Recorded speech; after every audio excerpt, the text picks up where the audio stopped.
Hi, I'm Samir Jain. As President-elect Biden has started making key appointments, those of us who work in financial services have started speculating. So I thought I would jump on this bandwagon too.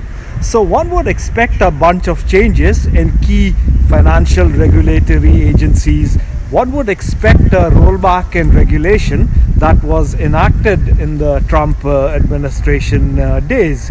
So I would expect changes, lots of changes in areas such as regulation, best interest, recent shareholder proposal changes, the SEC proxy rule changes, etc., etc. A lot depends on whom he brings in, whether progressives are appointed or moderate agency heads. I have a feeling that Biden, since he is very much a part of the Washington establishment, is going to go in for moderates. And if you look at his transition team, we have Senator Ted Kaufman, Gary Gensler, and these guys were pretty anti-Wall Street in the 2008 crisis. It's also got some progressive labor union reps, some folks from advocacy groups. So I've been hearing rumors that the new Treasury Secretary may be a woman candidate, and who knows what's going to happen. But folks are talking about Fed Governor Lael Brainard, who has voted against many regulatory changes in the Trump administration. So I guess it's payback time now. She's also worked with Jerome Powell, and that will be important because the COVID crisis is going to drag on. She's worked in the Community Reinvestment Act area, and if you look at some press clippings, there was criticism that she was soft on China in the Obama administration days. Another person in the running is Janet Yellen, the former Fed chair. So she's all for carbon tax, for limiting things that are going to limit climate change, something that is important in this Biden administration, especially now that he's put Kerry on the job. Another is former Fed Governor Sarah Bloom.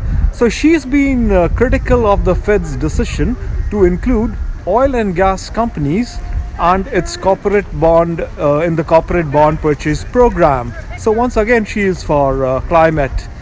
Another name that's cropping up these days is Roger Ferguson. So he is president of the Teachers Association, TIA, and he was pretty active after the 9/11 attacks and shaping a central bank response. The other area is the CFPB. So Biden will reassess the Consumer Finance Protection Bureau to reinstate its primacy as the regulator that is charged with protecting the American consumer. So if you remember, the Bureau's architect, Senator Elizabeth Warren, she'll be back, I think. And if she's back, she can be expected to have extensive input in this effort. Kathy Graninger will likely be let go, and because that will take some time, one may have a temporary appointment pending a permanent head of the CFPB. So names that are surfacing are FTC member Rohit Chopra, Alexander Fricklin, Katie Porter, who specializes in bankruptcy for the Federal Reserve. And the Federal Reserve 7-member board has two openings, and Trump has two pending nominees, Judy Shelton and Chris Waller. So whether they go through or not remains to be seen.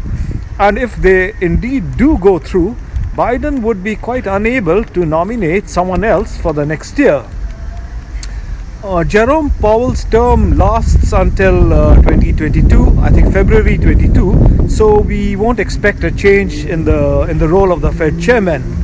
But one change that's going to come is to the FDIC, but not immediately, because Johanna McWilliams her term is going to expire in June 2023.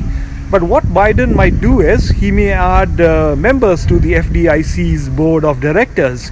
So there's a lot that's up in the air, and those of us who observe politics and financial markets and regulation are looking forward to some news coming out in the next few weeks. I'll keep you posted. Thank you.